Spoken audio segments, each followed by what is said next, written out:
All right, I'd now like to welcome on two very special guests for the national championship preview, both from Barstool Sports, one from New York, one from his desk kitchen in Chicago. It's EBo and Jack I Mac. mean, it's What's up, unbelievable. guys? EBo's setup is in his kitchen, like his Dude, computer, it's a long his hallway apart. PC's in his kitchen. I mean, Yeah, my neighbors usually can probably hear me. They'll probably be able to hear this whole podcast, but Yeah, I mean, you were in the same setup last time, but it was our first time uh, doing a show together, so I didn't want to totally roast you. But now that it's out in the open, it is a pretty ridiculous setup to have a desk in your kitchen. you know what? I don't mind. I don't mind being a ridiculous setup guy. I really He's don't. in works in like the second most expensive office in sports media and has to record from his kitchen. that is also true. Well, I mean, I Well, can't I take. Um, mean, with I the don't have my setup, own like, I don't studio, know. dude. Why don't you um, record in a mostly sports studio? I mean, In Titus's studio? yeah, it's Titus's. Nah. Yeah, that is Titus's studio. Yeah, I should have gone right in front of Brandon's like big old banner, Yeah, cross his if name it's out. the But EBO, hindsight, the actual brains behind the man.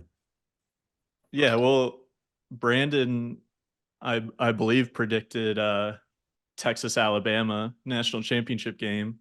So he has no part to play here. He doesn't acknowledge that either of these two teams are even playing in this game. But that's why we're all here. Obviously, I have my huge Washington future. I've been rooting for them for 2 years, really. Now, from I had the Penix Heisman future last season, which really got me into it. Now this is year two. Somehow ended up at the Sugar Bowl in person to watch that game, which was awesome. Um, Insane game, obviously. And Jack Mac is here in his bet sweatshirt. Oh, funny enough, like I didn't plan this. So today was walk 100 for Frank the Tank, and it's actually kind of cold today in New York City. Obviously, I mean it's January, it's the winter, but the past few days have been, not too bad, 40 degrees or so. And I only wore just a kind of a little coat, it's like very thin, not a big time, like that would keep me warm. And then the subways were all backed up today, and I had to walk a long way to the office. And during that walk, I was pretty cold, and I was like, I gotta walk with Frank too, so I need to go grab something. I was actually given this back on Black Friday or before Black Friday, and then I there's this little room that I kept it in, or I left it in. I forgot about it. And I was like, is it still there? And it was still there. And then I thought, wait, I'm doing the podcast later. Just keep it on, And it's Barstool, it's a Barstool sweater. I mean, I like it. I like it. I like it a lot. It's a Barstool crew neck pullover.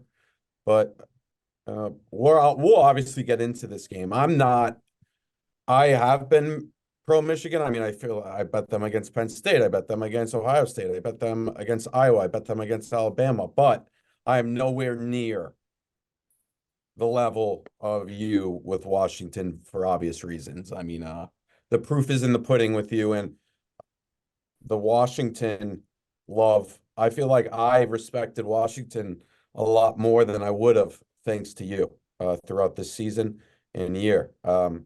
I definitely wouldn't have bet no, I would have. But I was gonna say I wouldn't have bet them against Oregon without you. But looking back on it, that's one of the more ridiculous lines I think we've ever seen. Ever. They Well, the were line the nine line and a half was. point dogs at one. At like what? I mean, nobody has loved this Washington team other than real Washington fans. I hate to steal valor, people that have been waiting like 20 years for this or whatever. But outside of real Washington fans, I've probably supported this team more than anybody. And I was so baffled by that line that my brain was like, something's wrong. Like something in this game is gonna like it's gonna get ugly. And like I told people, like I'm betting Washington and going down with the ship. But like if you don't, I don't blame you because something seems really wrong. And it was dominant. They dominated them start I to really finish. know. looking back even on the Texas line too, that shouldn't have been 4. That should have been pick 'em at least. I know hindsight's 2020, but I remember, I mean, I was big on Washington. I had 2-unit play on them, and by the time that game kicked off, I was like, they're gonna win this game, and then they did. I obviously didn't bet them straight, so I mean, hindsight's 2020, but There was never a moment where you thought Texas should be favored when you were watching that game. Like not one. oh yeah, Not one. No, they kept throwing punches back, but like it never felt like. I mean, that game would have been, I think, I think it would have went under and been a 2 touchdown score at the end if there was never the muff punt.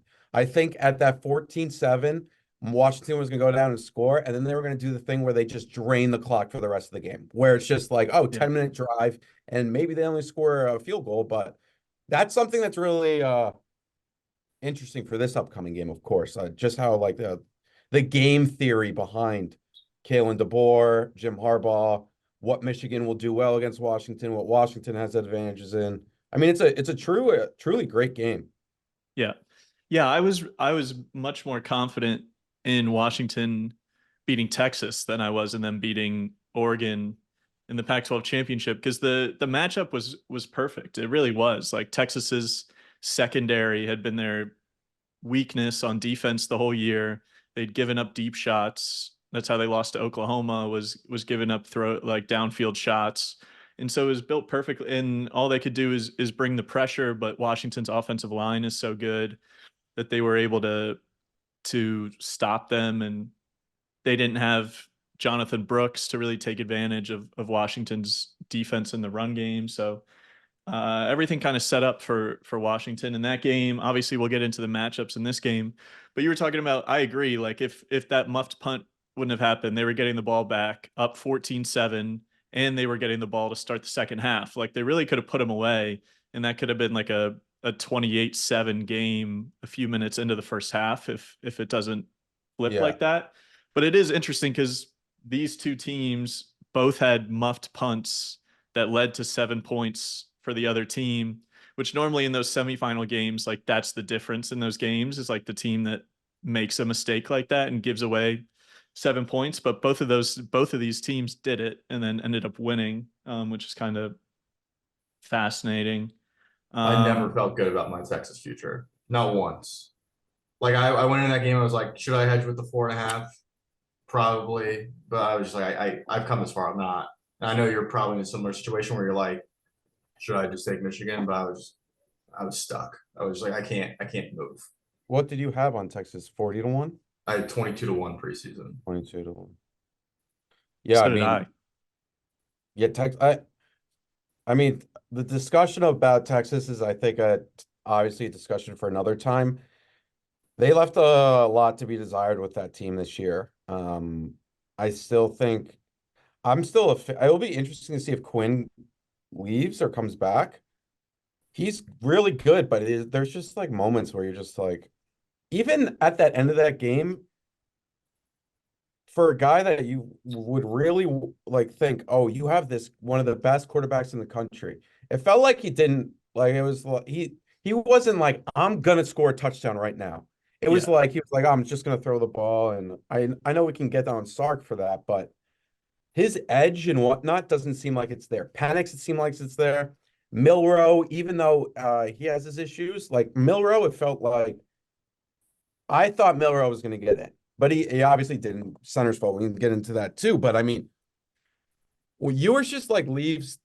I know it's kind of a narrative thing, but it's like he doesn't have that dog, you know?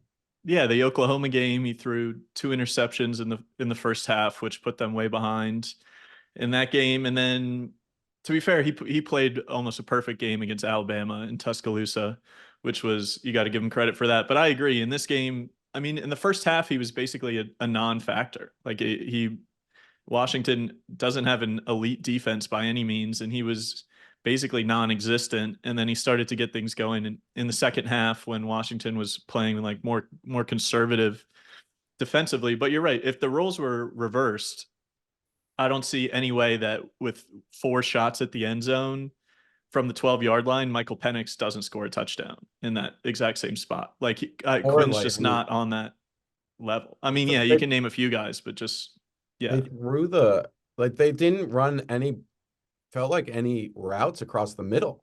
There No, was, it was, they threw the swing pass on first down, which I tweeted as one of the worst play calls I've ever seen. You can't I think blame in the Quinn for history that of if that was college the play call. football, in terms of the significance of that moment.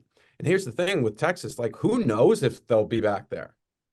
And I know it's like, oh, it's Texas, but like, first of all, they haven't been there in a while. And then also, you're like, there's no Oklahoma State in the SEC championship game coming up. Like, you're like, you're in hell now. Um, I think Texas, like Alabama's whatever, they'll be back. Texas, I think, is the one we'll look back on the season and think, man, we could have won it this year. I think the last two Texas teams are maybe the two of the most squandered talent teams we've had in the last like decade or so. If you go by like team talent composite rankings, I mean, they've been up there with Georgia and Alabama for the last two seasons and nothing to show for it. Yeah. Yeah.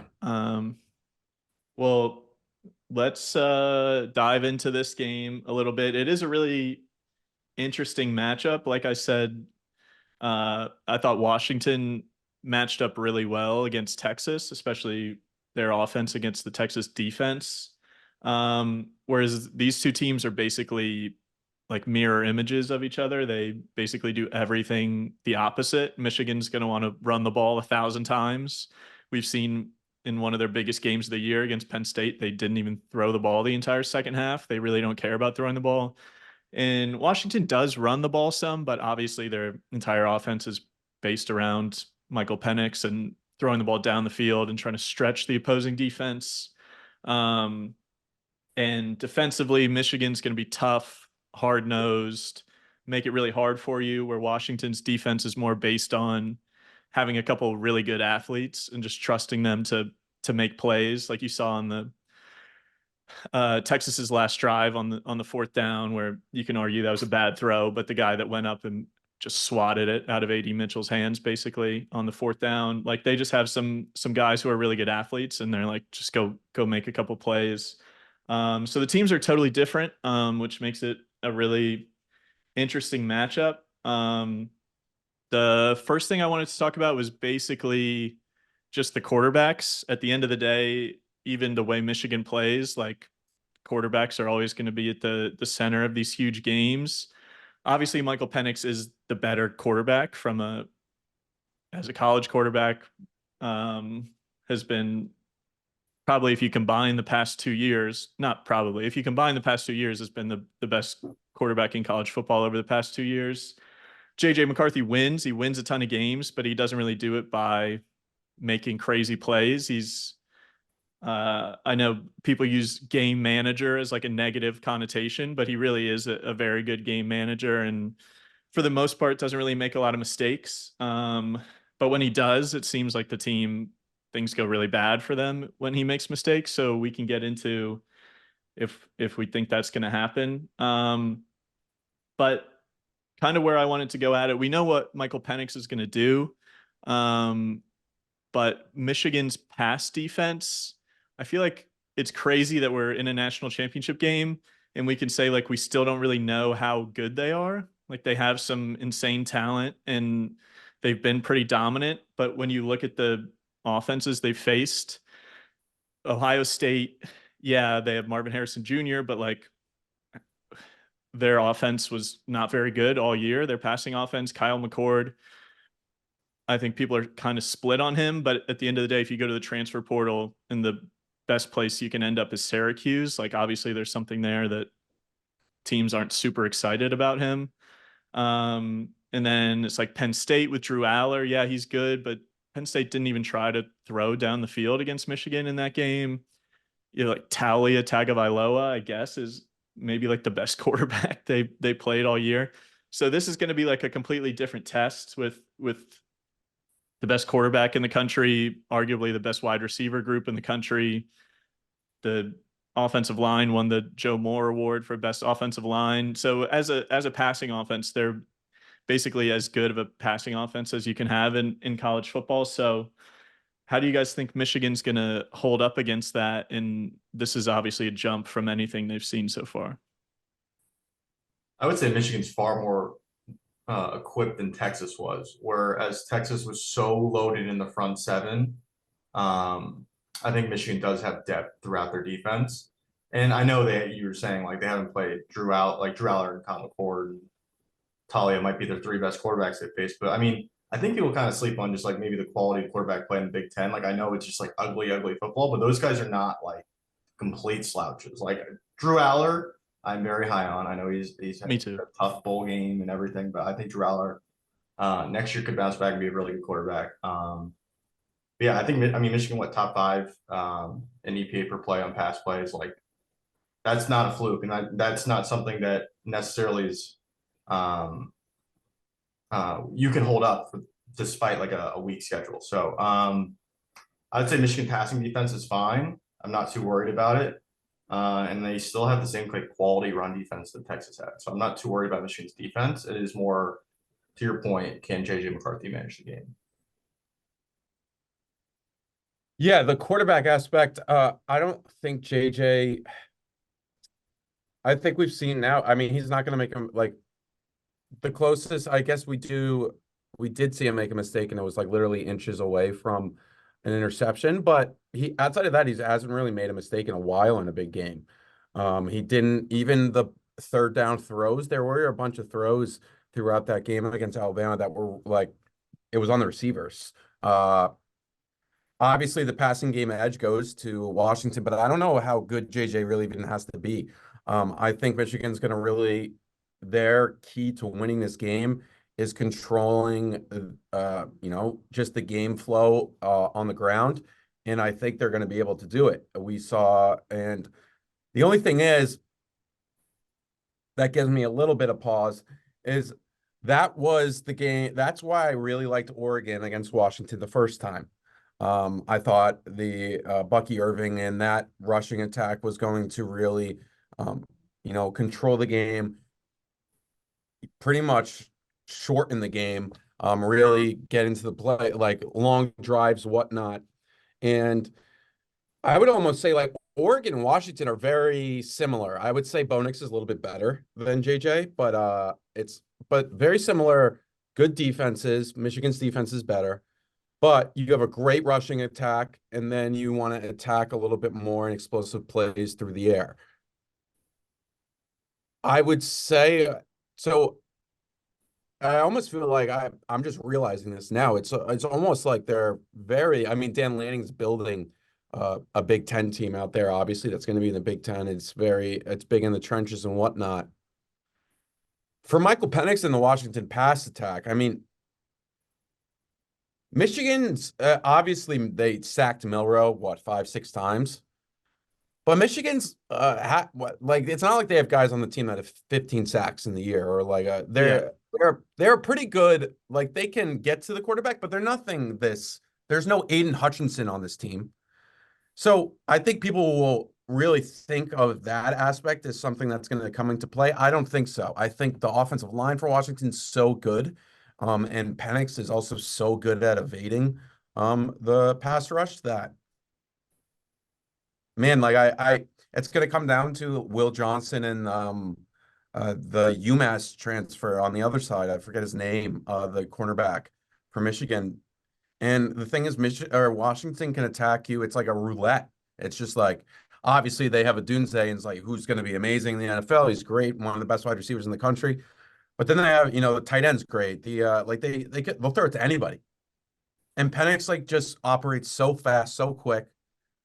So I like Michigan, but I would it shock me if Penix just dices up Michigan? Kind of, but I think there's like if you're looking at this game from a probability perspective, there's a significant chance that happens. Yeah, talking about the offensive line some, that's something I wrote down because that's been a big thing after the Alabama game is people talking about the Michigan pass rush. And like you're saying, they have a decent pass rush, but they don't have the elite edge rusher, Aiden Hutchinson type that they've had the last couple years. And I think somehow people still don't know how good Washington's offensive line is. I mean, they literally won the award that goes to the best offensive line in the Yeah. country. And their two tackles on the outside. If you look at PFF pass blocking grades, they're two of the top 8 tackles in the country on the same offensive line. Um, and they're just ridiculous. And then you talked about Penix. I mean, some of those plays where Texas got pressure and he just kind of ducked out of the way and then fired a dart. Like it's as good as you can see basically It's from a college quarterback. Bud Elliott brought it up on the Cover 3 podcast. There was 4 or 5 of those plays during the game. I don't know if you saw it, because obviously in the stadium it's a little bit harder to see everything. But there was plays that, like he was literally inches away from being sacked, and he just, found a way to not only not get sacked, but complete a pass. It's insane. He's just spectacular. And Yeah. obviously Kalen DeBoer helps, but he's spectacular. And I also think we saw him run a little bit, so it'll be interesting to see what the rushing prop will come out for him, because I mean, obviously, like these guys who are setting these lines are smart, but he didn't run at all during the season. It's kind of like Patrick No. Mahomes. Mahomes never runs, but then he gets into the playoffs and he runs all the time. Yeah, you see it with these elite quarterbacks, college football and NFL, that don't want to risk it during the regular season, and then Makes they're like, sense. Why it's the would you? Yeah. postseason. If you got to break everything out. And yeah, because I called that out in real time during the game. I was like, I've never seen them. I've watched every game they've had this year, and I've never seen them call these designed runs, and it worked because the opposing defense was just not ready for it because they had no idea what was coming because they haven't done it all year. And one more thing on the Michigan pass rush, Jalen Milroe is also, you can say what you want about him. Like he makes some incredible plays, he makes some bad plays, but part of what uh, leads to that is he does love to just kind of like run around and try to create something, and that does lead to him taking a ton of sacks, which we saw. Mm. They were, I think, like 13th in the SEC in sacks allowed. So it's not like Michigan had this dominant offensive So line and Milrow never EBo, takes sacks. EBo's somebody that's like among the smartest in the Barstool office in terms of that, because people just blame the offensive line whenever a quarterback gets sacked. Russell Wilson is a big time guy like that, and he's It's the always Justin Fields problem. yeah, like these Yeah. guys like You're a Milrow. victim of your own talent at that point because you're like so hyper talented that you tend to make bad decisions. And Yeah. then because your entire life you could just run out of the pocket, you could run around. You never developed the mind that Michael Penix has, or the skill. And I know Jalen Miller's what, 19 or 20, and Penix obviously is a little bit older, and he's played more, and maybe Miller will get better. But that aspect of like almost you like are forced to make your mind or bend your mind into finding things when you're getting blitzed instead of just running around. It's a gift and a curse. It's a double-edged sword. Sack avoidance is maybe the most undervalued skill set among quarterbacks because people tend to deflect the blame around who's responsible for sacks. But like if you look at the NFL, the best guys in the NFL are Patrick Mahomes and Josh Allen in terms of consistency over the past 5 years, and they are far and away the best at sack avoidance. If you go look at any metric on sacks, like basically they have like a bunch of opportunity stats on sacks in the NFL now, and you can see that there's just a very low conversion rate in guys like Patrick Mahomes and Josh Allen, and Michael Penix is the same way. Like he's only been sacked on like 1% of all dropback, or yeah, sacked on 1% of all dropbacks all year. Like that's a skill. At a certain Yeah. point, that's skill. Yeah. Know when to get rid of the ball, know when to, how to just kind of maneuver the pocket, know how to feel the pressure. And yeah, he's basically a master at it. And that's obviously really helpful in this because then if you're Michigan, you say if we want to get to him, we probably need to bring a blitz. We're not going to be able to get to him with 4 guys. But like you were saying, with the amount of weapons they have, like you're going to need safety help on a Dunze. If you leave him single coverage, he's going to beat you. So you need to have safety help there. They have Westover, the tight end, who had like 6 catches, I think 6 or 7 catches against Texas. who just kind of sits there as like a safety blanket in the middle of the field. So it's like if you're bringing pressure with the linebacker to try to bring a blitz, he's just going to be sitting there catching 8-yard passes all day. So it really, they are such a tough offense to defend. And with that offensive line, you basically need to decide, are we going to bring the pressure and try to get to him, or are we going to sit back and just try to take away the weapons by dropping guys back? And obviously they'll do a mix of both, but that's one of probably the biggest factors in terms of the game planning going into this. But just Another talking about like, interesting note on the yeah, go pass ahead. rush front, I have it up right here. Michigan was top 2 in the country in pressure rate on defense, but outside the top 15 on sacks. So they'll get there, but they're not converting on these big plays. So you can either say that's an opportunity for them to revert to the mean and maybe get more sacks, or it points to a skill issue on defense that Michael Penix will be able to leverage.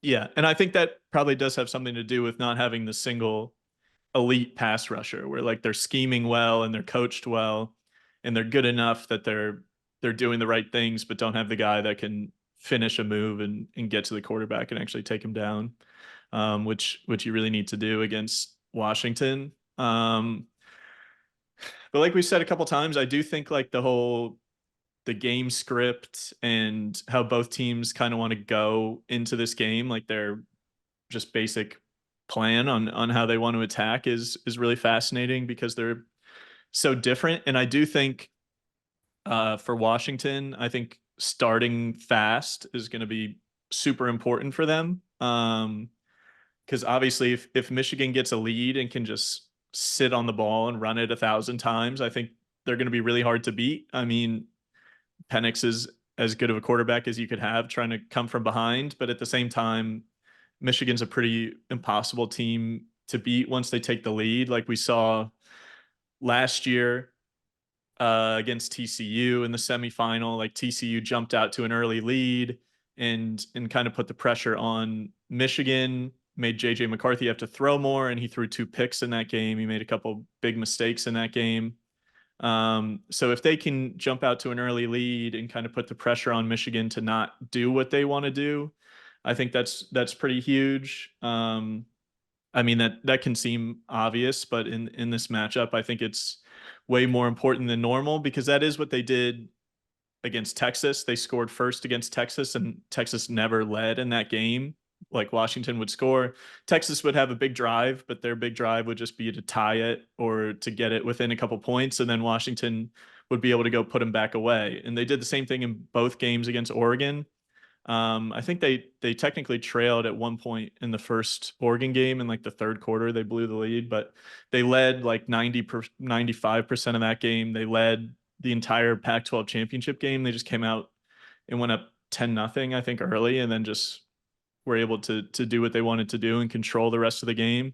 So I think that's going to be huge. I think that's if you're going to be like live betting the game or anything like that, I think it's pretty massive who kind of comes out and scores first and takes early control and kind of sets the tempo since the styles are so different. 100%. Yeah, the game flow. So I'm thinking, I feel like the game flow favors Washington a little bit more because Michigan, I think if they do they, I don't want to do like the Rico Bosco too much, but like, the coin toss may be important, man. Like, like, We should like live if they bet the don't, coin toss. like if It's they not don't crazy to say. That's not crazy to say. if they don't get the coin toss, and then let's say they have a bad drive and it's Washington 7-0, and then Washington 14-0 after a bad drive again, that could be bad. When I think if they win the coin toss, they could really set the tone early. But here's the thing: let's say they win the coin toss and they go 7-0, Washington goes 3 and out, and then they do it again, running the ball 14-0. Washington can still come back there. I think in both instances, if a team's up 2 scores, who are you more like? Who would you feel safer betting live? In both instances, I think you would say Washington. I think everybody would because like the pass attack and whatnot. That's not to take away from Michigan, but just with Penix and how quickly they can strike.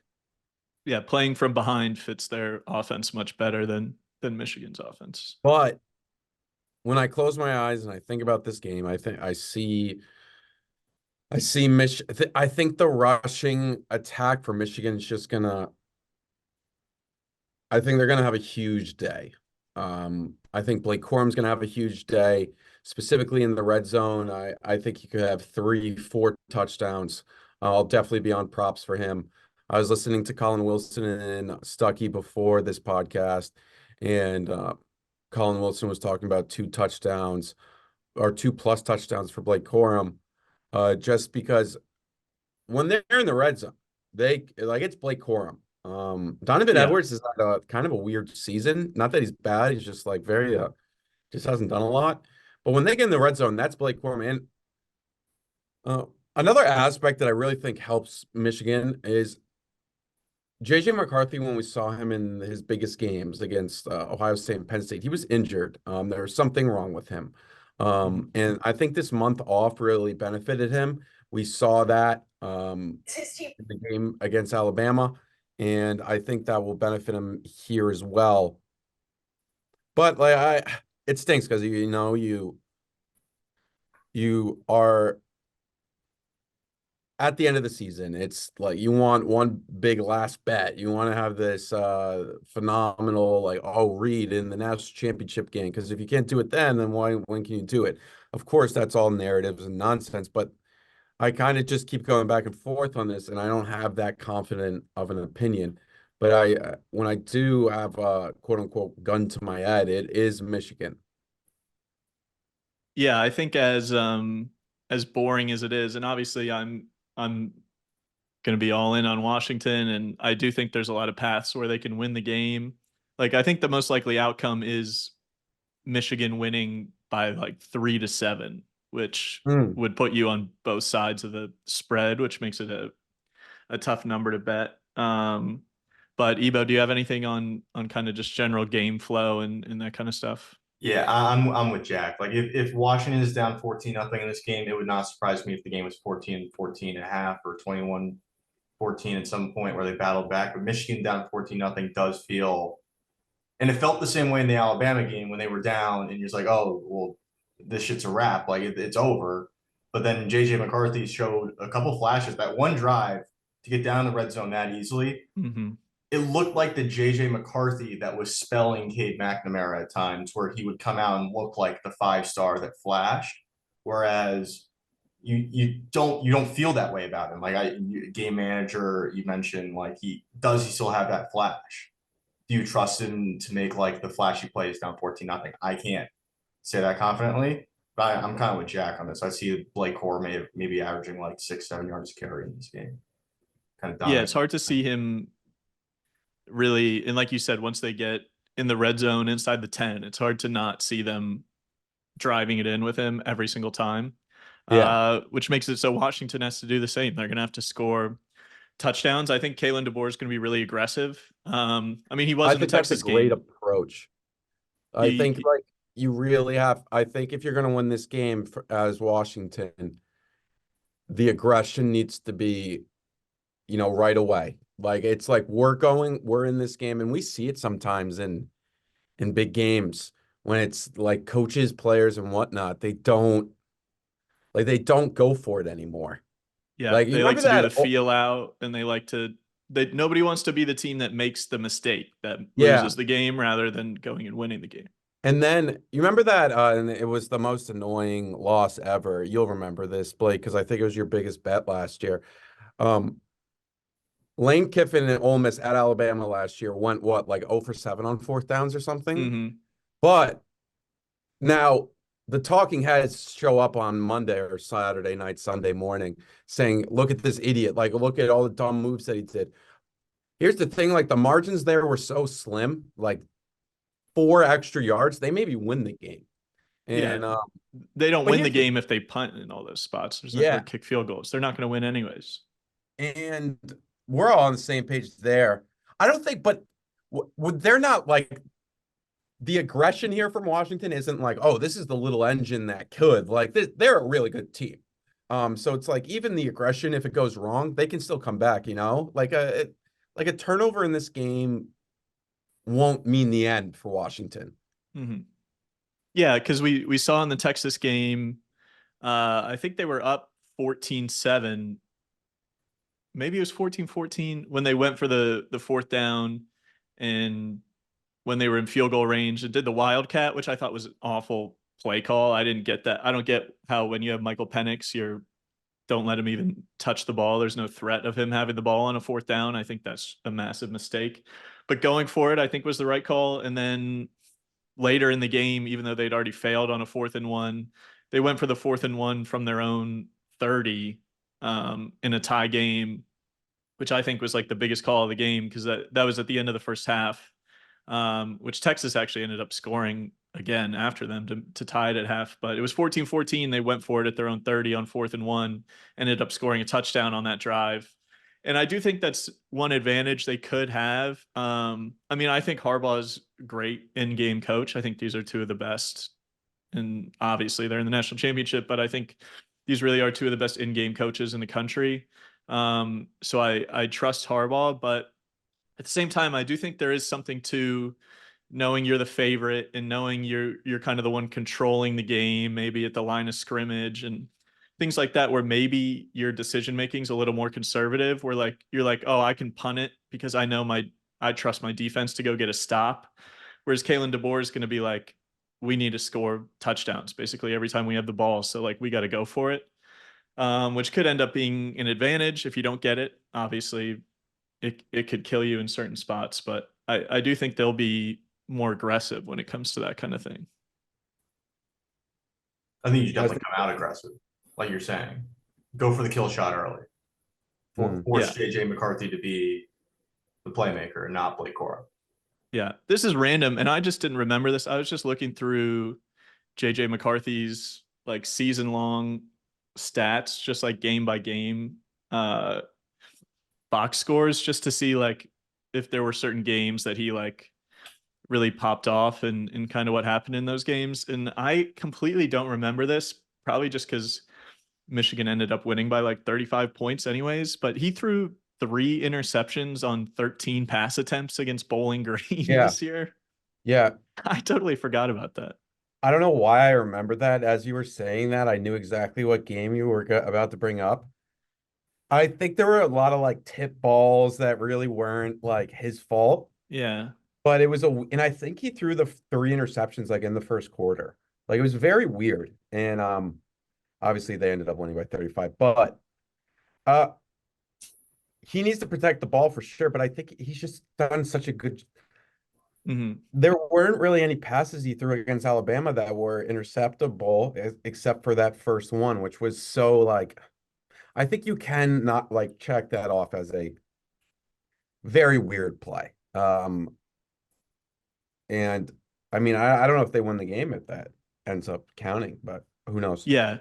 No, I mean, I'm not even overly concerned about his turnover issues. I just noticed that earlier and thought it was insane that he only threw 13 passes and 3 of them were picks against Bowling Green. But yeah, I think JJ McCarthy, especially if they're playing from in front, I think he's really, really good and he's not going to make the mistakes. I think, like we've been saying, it's on Washington to kind of take the early lead, put the pressure on, and then maybe that's where you see a mistake when he tries to force a throw that he hasn't had to really make all year and something like that. But we touched on the coaches a bit there with DeBoer and Harbaugh. I think they're, like I said, both really good. I think people nationally probably still don't know how good Kalen DeBoer is. If you watched his teams at Fresno State, they were ridiculously good teams. Since he's been here, he's been basically perfect. Um, and one thing that I think is huge in this game, which was huge in the Texas game, is the middle eight. Um, for anybody that doesn't know, middle eight is basically last 4 minutes of the first half and first 4 minutes of the second half. And a lot of games are won and lost in those 8 minutes. Who can go down and get a touchdown drive to end the first half, who gets the ball to start the second half, which is kind of what we were talking about, where the Rico Bosco coin toss, it really does matter because Washington has a big banner in their locker room that I might not get the exact wording right, but it's basically start fast, middle eight, finish strong. Like they are totally like coach the middle eight. Like this is how you manage those 8 minutes. Like that's been drilled into them since day one.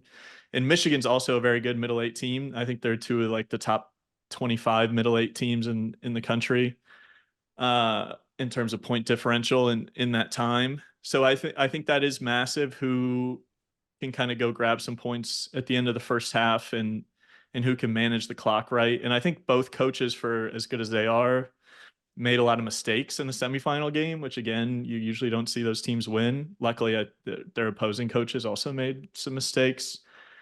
So I feel like we didn't see great coaching in the semifinal games. Do either of you like what one of these two coaches is going to do, or think there's any sort of edge there? DeBoer has the edge, like we saw on aggression. I mean, being willing to go for it on from your own 30 is a level of commitment from coaches on like a grand scale we really never see. It's like it's a new phenomenon in sports, and he seems very accepting of analytics and aggression as opposed to sort of ducking his tail. So, and he just wins everywhere. I mean, DeBoer's rise is quite fascinating. Crazy to be, yeah, like 6 years ago, 5 years ago, he was not even a Division I coach, and now he's won the Coach of the Year in college football this year's is pretty insane. Yeah, 100%. You know, it would feel weird to say, oh, Kalen DeBoer has a coaching edge in this game, but he might. Um, Obviously, because like Harbaugh has been, you know, he's coached in the Super Bowl, but he's never coached in the national championship. Um, he has coached in more college football playoffs, but those are semifinals games and he lost them. So I mean, I think it's almost fair to give Washington a coaching edge. But I would say Michigan's also done a very good job adopting to analytics as well. They go for it in fourth down situations. They take advantage of plays that, you know, are definitely it's one play that there was some frustration from Michigan for me in against Alabama, and it seemed like their offense was moving pretty well. And then both of the plays were going to work. But the thing with trick plays is you usually give the ball and rely on somebody to throw the ball that doesn't really do it well. Obviously, JJ had to make that amazing catch, and then he threw it. But if they threw the ball perfect to him, he would have been able to get that ball down the field and it would have been better. Then the flea flicker that they fumbled after the Jalen Milrow, Roman Wilson was wide open, but Blake Corum didn't, because of the middle linebacker on Bama, like reading it perfectly, he had to throw it back quicker than he wanted to, and it was a whole thing. I don't think you need to do that when you're Michigan, especially in this game. I think you just have to the coaching there. I think this game's so close that there will be coaching decisions throughout it that will show us who wins the chess match. That's not to say one coach is better than the other, because you know it's just one game, but it is the ultimate game, and it's like if you're a chess master, you have to show up for the big ones.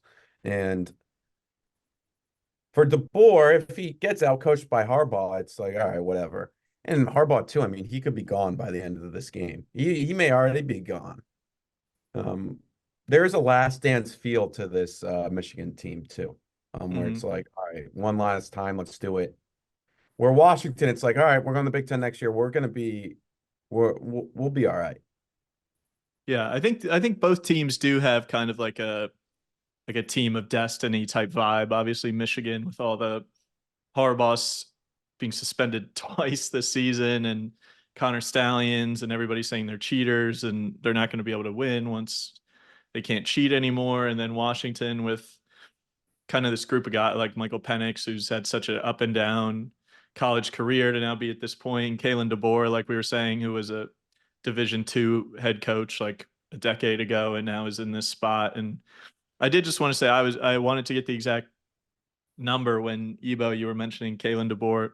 His like I said, it's between Washington, Fresno State, and at Sioux Falls. But his record as a head coach is 104-11. Yeah, Like I mean, it's he just doesn't lose.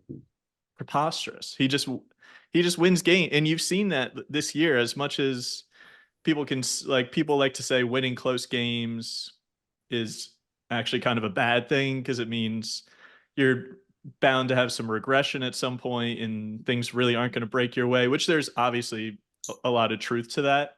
But there is also coaches that just know how to make the right decisions in clutch moments and players that know how to make those decisions. And I mean, he's just proved it all year in the Oregon game and the regular season Oregon game specifically, but even a couple of their other regular season games against inferior teams that were closer than they should have been, and against Texas, like just finds a way to win games. So it's really interesting. And I mean, it should be an awesome game. We can just kind of end on kind of going around and giving any final thoughts on how the game's going to go and giving whether it's your favorite bet or player prop you like, or just who you think you're going to win the game. Just anything like that. EBo, do you want to go? Yeah, I'll probably be on Michigan in this one.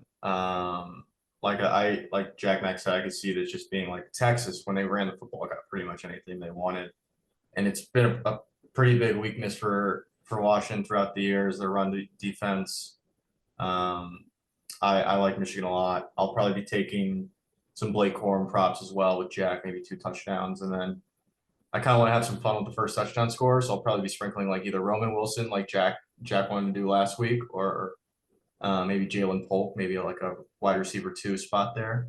Just have a little fun. Yeah. I was just looking at the props because I haven't fully looked at the props yet. I'm in New York, so like it's like Yeah, no, you can't bet player props legally in New York, which is yeah, stupid yeah. in college But football. But from a just a prop perspective, I mentioned Michael Penix over rushing yards. Um, I did like the under initially, but the more I think about this game, I think we could see a little bit more points than expected. I'll definitely be on Michigan minus the points. As lame as it is, I just think um, whatever the first TD number is on Blake Corum, like I do think that may be a good bet. I definitely be on some Blake Corum touchdown bets. Um, and then the thing with Washington with their first touchdown bets, it's tough because like he just throws it to everybody. yeah, if you're gonna do Washington first touchdowns, it's better to take the long shots than it is like Yeah, 100. Odunze, because there's some guys with I'm gonna say I can say him right now. I did Westover, who I was talking about, the tight end. You can get him first touchdown 30-1. Oh, okay, I'm gonna be Um, on that. I just decided for sure. and then Like worth it. 30-1 yeah, for because he's good too, and he's sure-handed. I don't think I've seen him drop a ball. no, And he has this weird thing that he does. He always just like falls to the ground after catching the ball, yeah, which he makes just it slides annoying. into space and just catches Yeah, it and yeah. just kind I of don't think he likes collapses. getting hit, but it No, may be annoying. It's just the ball at like the 2, and it's like get in the fucking end zone. But hmm 30-1's like, I mean, why not? Like that's almost a flyer. It's like, and yeah. then imagine if you have that, you look like a fucking genius. Yeah, I took him first touchdown 30-1, and Jeremy Bernard, who's the backup running back, he's 27-1 to score the first touchdown. And it seems like Dylan Johnson's gonna play and is at least gonna give it a go. But when you have an injury like that in the game in the semifinal, and I think taking the backup running back who they use in the passing game and stuff anyways, so it's not like the only chance is if Dylan Johnson's not on the field, but might be taking it easy with Dylan Johnson. So those are the two first touchdowns I took. I'm And I looking also at it now, and there is another one on here that I think could be a fun anytime touchdown scorer. If you want to take Alex Orgy, maybe Michigan breaks out some sort of weird gold line package for him. Plus 650, I don't 40 even points for the first one. I might be on that one. It's just like a little fun one. yeah, I took both of those guys anytime touchdown as well, just because uh, one, I think it's good value because, like we're saying, he throws the ball to so many different people and so many different things can happen. But also, just if you bet a guy first touchdown and then he scores like the third touchdown, it just makes you want to pull your hair out. So I went with those anytime. I also took Westover. His reception prop is only over 2.5 catches, which is preposterous. Like you said, I think he had like 6 against Texas. I took Jalen McMillan over 64.5 receiving yards as well. I took his over in the semifinal and it didn't hit. But I'm doing it again because he was so ridiculous in the Pac-12 championship game against Oregon. And they really do more than anybody else try to find really unique ways to get him the ball. So I'm doing that one more time. And then I went with Loveland anytime touchdown scorer for Michigan. I think there could be a spot where maybe multiple times on the goal line where Washington just has to sell all the way out to try to stop the run. And you see a little play action or something, and he's just standing there wide open. And that was plus 275 anytime touchdown. So those are the props I took. I also took Washington plus 3 first half. I do think that this game will be really tight in the first half. If this game's tied at halftime, that would not be surprising to me at all. I think that seems about right. I think if Michigan's going to win, it's going to be from basically just wearing down the Washington defense, and in the second half, them just kind of running out of gas and Michigan pulling away. So I do think it's going to be really close in the first half. So I went with that. And then I'm not betting the side. For obvious reasons. I'm fully invested in Washington already. 15 grand if they win the game. I've thought a lot about what I'm gonna do if I'm gonna hedge against Oregon in the Pac-12 championship. I didn't hedge. I bet more on Washington plus 9.5 against Texas. I didn't hedge. I bet more on Washington plus 4.5. I'm not going to be betting more here, but I've decided I'm not going to be hedging pre-game at least. I don't know. I've had a lot of questions from people. That's like the number one question. I've had a few people DM me that took the future when I gave it out and stuff. And you guys can give any input you have on hedging and stuff like that. But for me, I think it basically comes down to like how much you need the money, like realistically, like if for you cutting it in half and getting like whatever, betting like 7.5. Part of the problem is the price of the money line. You obviously don't want to bet a spread with Michigan because then you are in for a nightmare scenario. It has to be a money line if you want to hedge. And the money line being out at like minus 190, like in my position to win 15 grand, if I wanted to guarantee that I win like 5 grand, I would have to bet 10,000 on Michigan, which I don't have 10,000 liquid to go put a bet on Michigan. So it's basically like if I want to make sure I get anything, like the most I could get down is like maybe like 2,000 to win 1,000. And at the end of the day, for me, like winning like 1,000 on the game is just like not worth the hedge for me personally. If for you, like the having $1,000 would like change something for you, then like go for it. But personally, I've been invested in this all year. I literally bet this prop in January, or the future in January of last year, the day after last year's national championship. So I'm basically had this ticket for a year, and I'm just sticking with it. So I'm letting it go. I think if you see Michigan outside of a touchdown at any point, I think you could sprinkle that a little bit. I think that's like mid game, you see like +7.5. As long as it's not like -115, -120, you can get it like at -110. That might be worth it. But Yeah. you gotta write it out, dude. Yeah. Yeah, The I mean, reason yeah, go ahead, Jack. I was just gonna say, I mean, it all like depends on like why you do this. Like if it's truly like, you know, you like to bet, you like it's financial, like you're not somebody you're a winning better.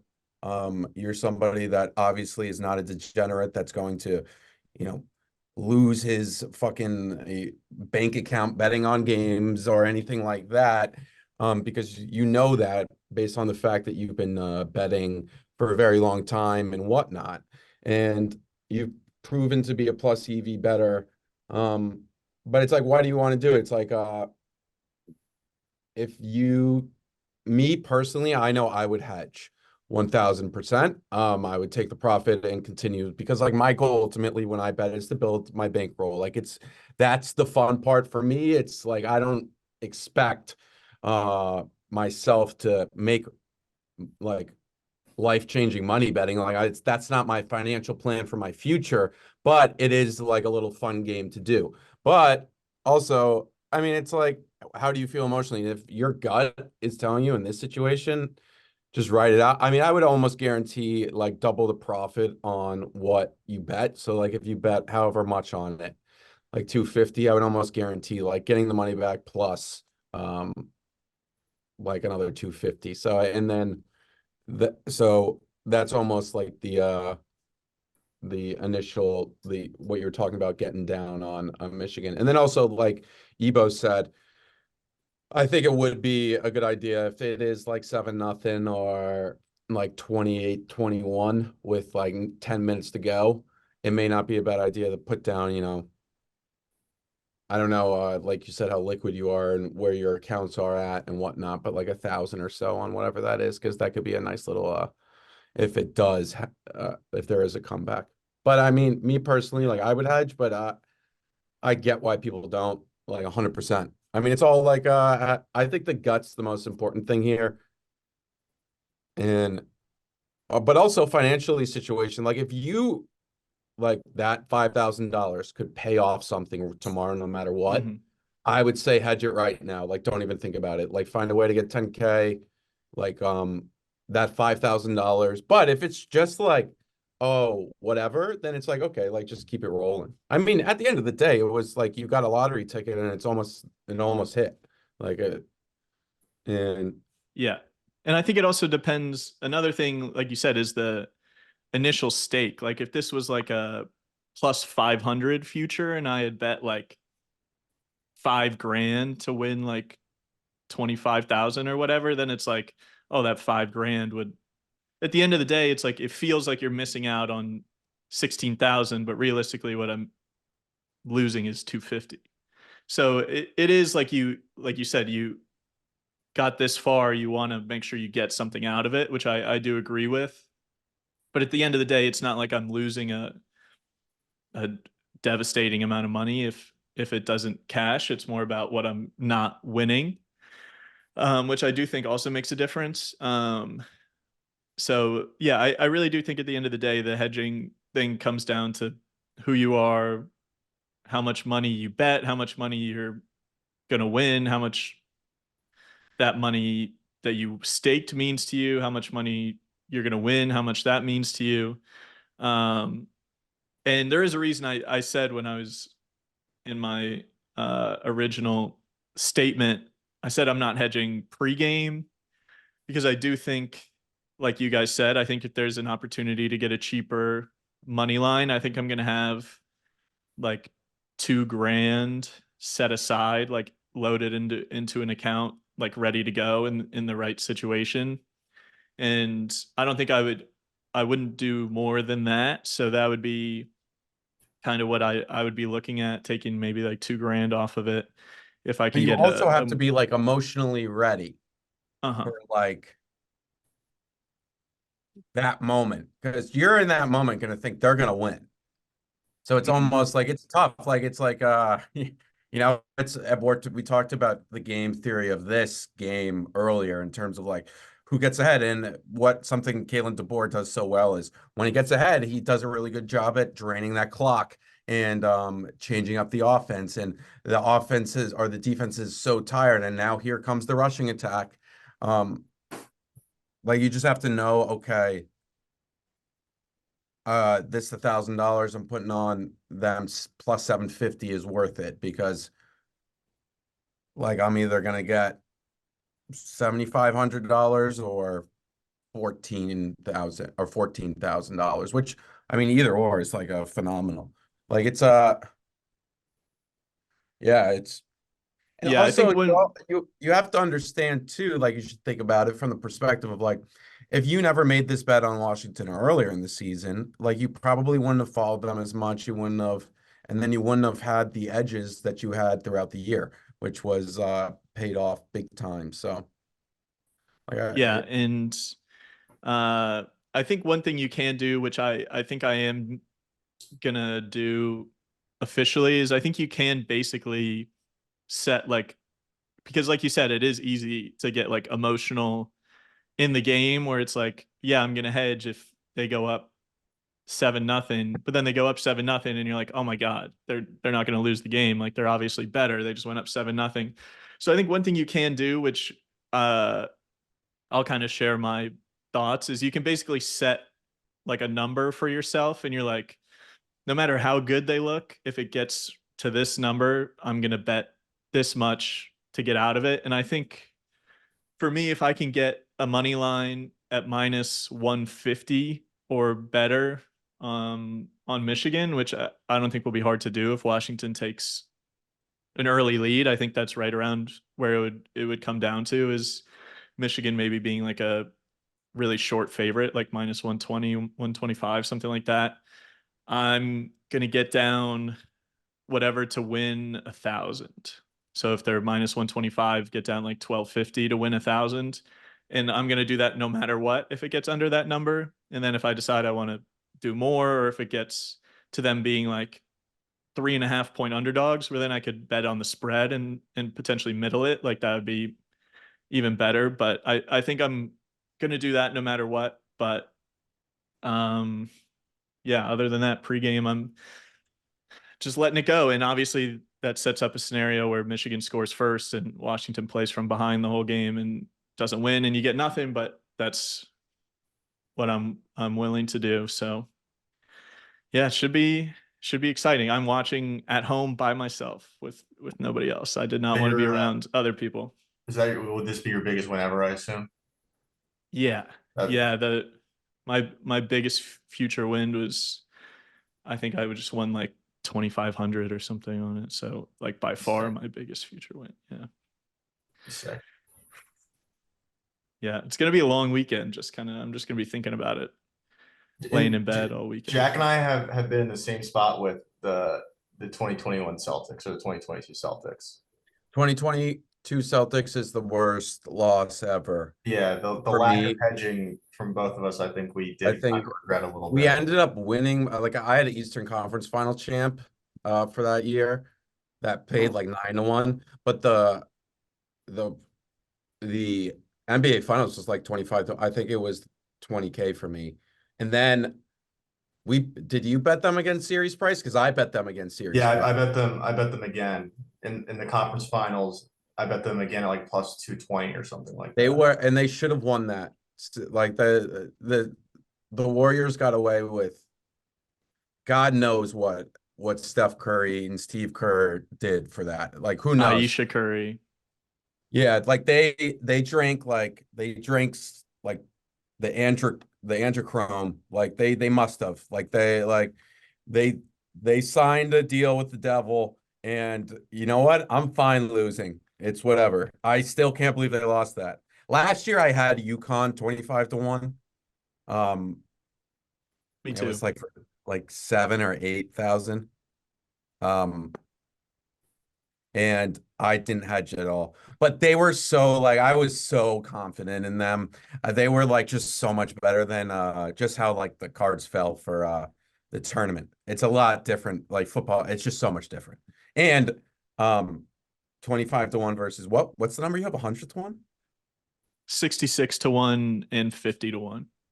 Yeah, I mean those are like I like didn't really even think at all about like I bet UConn minus 7.5 against San Diego. Like I just didn't think they were gonna lose. Which ended up being good, but I didn't think the Celtics were gonna lose and they lost. So, like sometimes you get burnt.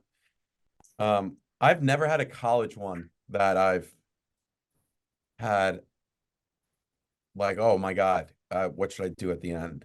Like sometimes I've had like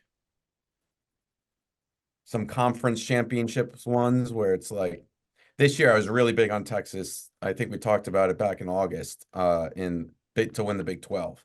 But that was like plus 100. So it was like Yeah. essentially like another bet.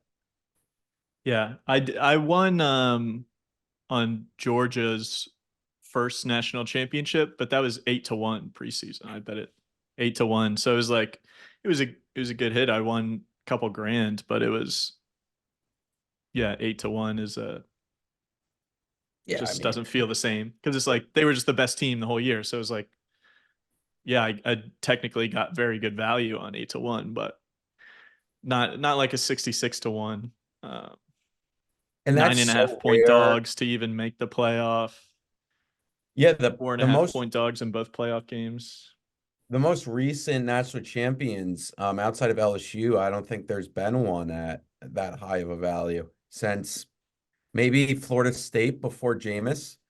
Uh, I think you could have got Ohio State when they lost to Virginia Tech. I think you could have got them probably like 60 or 75 to 1 after Yeah, that early loss. but probably But in outside of that, preseason. I feel like those numbers weren't available.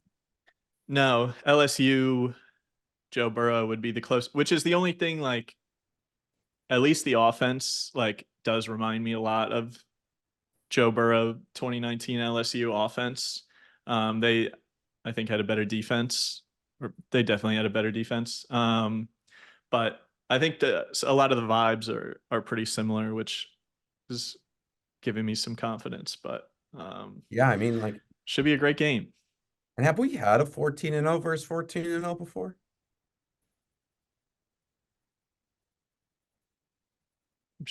Was I don't know. I feel Was like one of the Bama Alabama Clemson? Clemson. Yeah, one of the Was that? Alabama Clemsons was, Yeah, because because Clemson was definitely undefeated. and then the Tua team was undefeated.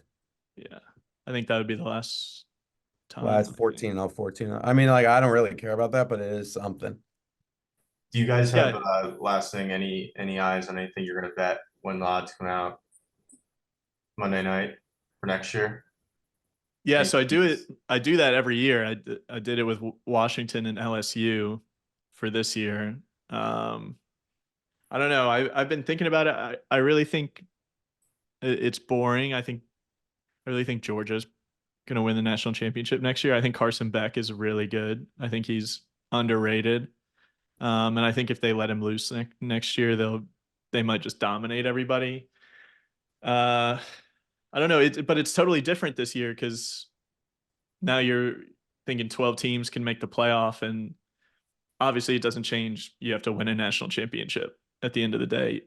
Making the playoff doesn't do anything for it, but it does kind of open the door for teams like Ole Miss or Missouri, like these teams that have really, really good teams, but you're like, they're just not making a 14 playoff, where now they could get into a 12-team playoff and be the hot team. So I don't know. Do you I'm have one, gonna, EBo, since you said that? yeah, do you I'm have gonna be one? all over Penn State next year. I don't know what it is. I don't know. I can't do I'm, it. I'm I starting really to sip can't. some like I don't know if it's I'm sitting next to Connor Griffin every day, but the Colt is like starting to win me over a little bit. I might It's because I because you don't haven't think been they were around that far off Rico. this year. I really don't. Like I think they were close, and I know they Where can show out in the second half for Ole Miss, but I'm gonna put my faith in Drew Aller, and if Drew Aller what has will faith in Drew Oregon Aller be hurts at? me. Huh? What will Oregon's Oregon be at? Oregon's, I think, another team that I think they're going to be. The only question is quarterback for Oregon. I think their So defense is going to be elite, and they have done really well in the transfer portal. I'm just not sold on who. I mean, they haven't brought anybody in at quarterback, and I'm not sold on Tyquan Thornton if he's going to be QB1. Do you think Arizona jumps? into Wait, like that Arizona. I'm echelon. taking Arizona. I'm wait, taking Oregon. Arizona. Wait. Oregon. But Dylan Gabriel.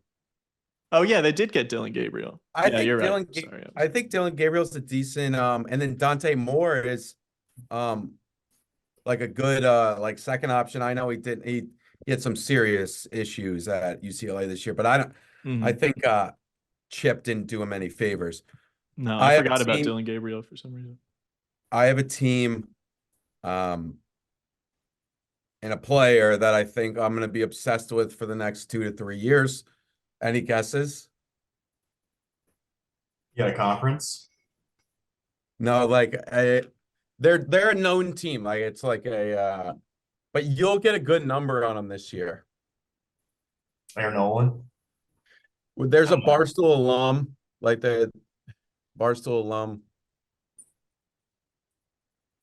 I don't know. I'm all in on Tennessee. Like I think Nico is Oh the no. future of I think he's the real deal. the way, and I know, but here's the thing, that Iowa defense is good. The way, and this is gonna sound wild, but the way he moves is crazy. Like pause and all that, but the way his body moves is like I'm like, this guy is good. And uh I'm gonna be on him for a Heisman.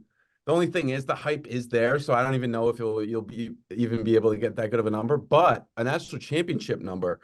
And the nice thing will be with this 12-team playoff, there will be more opportunities to hedge. If you do have a nice preseason bet and then like you're like, all right, maybe this team doesn't have it, but you'll be able to, get a decent payback. But I'm a big Nico guy, and I may turn out to be wrong. And I like Josh Heupel. And I also don't think Tennessee was that far off this year. I think Joe Milton was bad. Um, but like Tennessee, like they almost beat Bama. And Georgia game was a little like rocky, but I'm uh I'm not afraid of the Tennessee Volunteers next year. No, I'd say my gut instinct, the three teams that I like, and I think I'm gonna go. Also, this partially depends on if I win. I'll have I'll definitely be reinvesting some of it into futures for next year if I win. But I think I'll be going Georgia and Carson Beck Heisman. I'll be Yeah. going Arizona and Noah Fafita Heisman, and then I really want to go Ole Miss, but I I don't feel know. like I haven't that decided. number is going to be kind of like, I think it's because they're the hype team of the yeah, offseason. I people think like that's my that issue with number. it. I don't think the value is going to be there. And the same with Mizzou, like the hype's really high with them. That's why it's like the Tennessees like of the world is possible. I think Kent State, or not Kent State, sorry, Kansas State. That would Kansas be State would have been crazy. Kansas State, I think Avery Johnson's is an upgrade over Will Howard, and I think they and with the Big 12 next year, I mean, that's why I like Arizona. yeah, like I think them and Arizona, what are the two best teams in the Big 12 next year? I mean, Texas still is if Quinn comes back, but Well, no, they're in the SEC. oh yeah, yeah, you're right. So, Oklahoma and Arizona. And if, Yeah, if if you win that conference championship, if you win the Big 12, you're probably over an ACC champ potentially, and then you get the bye as well. So like that's a bit of an advantage for and Utah's in the Big 12 next year, right? yeah, right. Our all yes, Pac-12 Yeah. yeah. teams, Southwest. So Washington they'll and be Oregon are in the Big Ten, and Utah and Utah Arizona in the will Big 12. definitely will be some like around. They always are, but Cam Rising is going to be 27 oh years yeah, old. Cam Rising's back. Unbelievable. And Mm-hmm. then I mean yeah, and then the ACC will be weird. It'll be interesting to see. Like SMU should have a good team next year. And they're in the ACC, which is bizarre. All right. Well, I think that's it. Um, that was good. We ran through ton on the game, a lot of props, a lot of picks, a lot of different angles you can take on the game. different ways you can hedge depending on what your future is. We didn't even talk about this because nobody here has it. If you have a Michigan future, your life is much easier. I think you should just hedge some on the Washington money line. When you have an underdog, it makes it a lot easier because you don't have to bet very much to hedge. So I would do that personally, but other than that, yeah, thanks to both you guys for joining. I guess this is the last podcast of the college football season, which is really depressing, but it's been an awesome season. Hopefully one more great game that ends the way I want it to. If you're not already, make sure to listen to Unnecessary Roughness and Mostly Sports if you want to see more of these guys. But thanks for coming on, as Yeah. always. Pleasure. No, that was awesome. Yeah. All right, thanks everybody for listening, and go Huskies.